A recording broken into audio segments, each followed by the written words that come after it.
and irreplaceable. "What am I doing here?" Sarah muttered to herself, looking around for some means of escape. "You are here to celebrate my birthday, of course," a voice replied from just behind her. Turning around, Sarah came face to face with the most beautiful girl she had ever seen. She had lovely golden hair, sparkling aquamarine eyes, and she was the perfect height for her age. She was absolutely grace personified. "Hello," the angelic creature said. "I am Hannah Rochester. And you are?"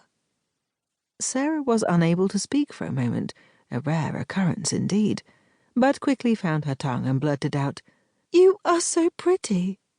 Then she paused and added suspiciously, "Why are you speaking to me?"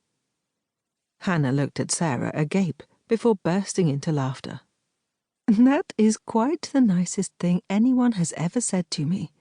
Thank you for the compliment. And I spoke to you initially because it was the polite thing to do.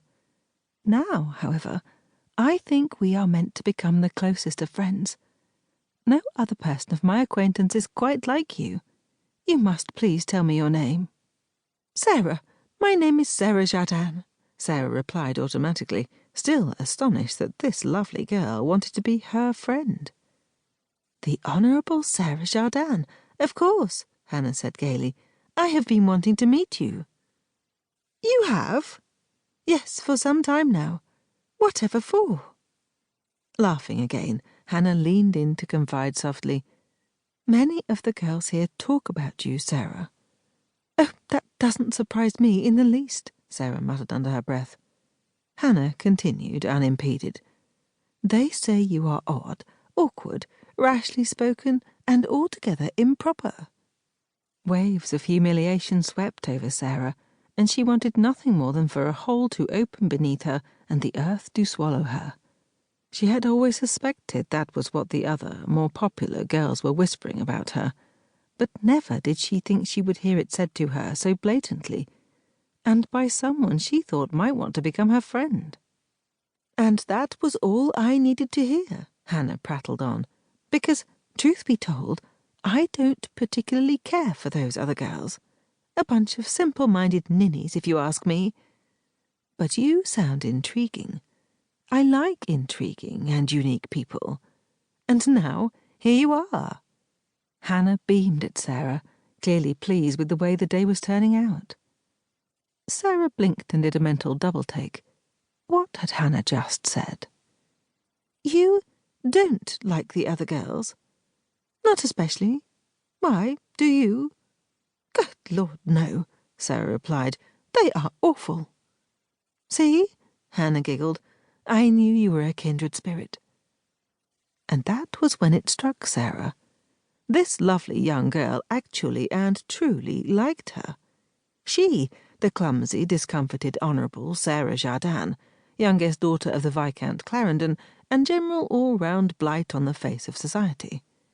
It was rather remarkable, that, and completely wonderful. Smiling for the first time since laying eyes on Hannah, Sarah said, "I think you may have the right of it, Hannah. We are going to be the best of friends." Clapping her hands joyfully, Hannah spun around in a graceful twirl. Then something seemed to catch her eye. Looking over her shoulder to see what had stopped Hannah's celebration, Sarah saw the most handsome boy she had ever laid eyes on.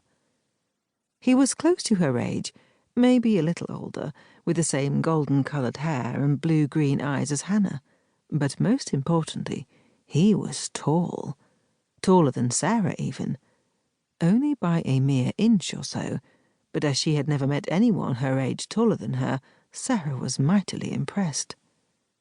"David," Hannah called out, "come and meet my new best friend." Scrunching up his face in annoyance, David nevertheless clopped over to where Hannah and Sarah were standing. "David," Hannah began upon the boy's arrival, "this is Miss Sarah Jardin, my new best friend. Sarah, this is my older brother, Baron David Rochester, the next Earl of Rochester." "Hello," David mumbled. "It's very nice to make your acquaintance." Her heart in her throat, Sarah could hardly believe this boy, the brother of her new bosom friend, was speaking.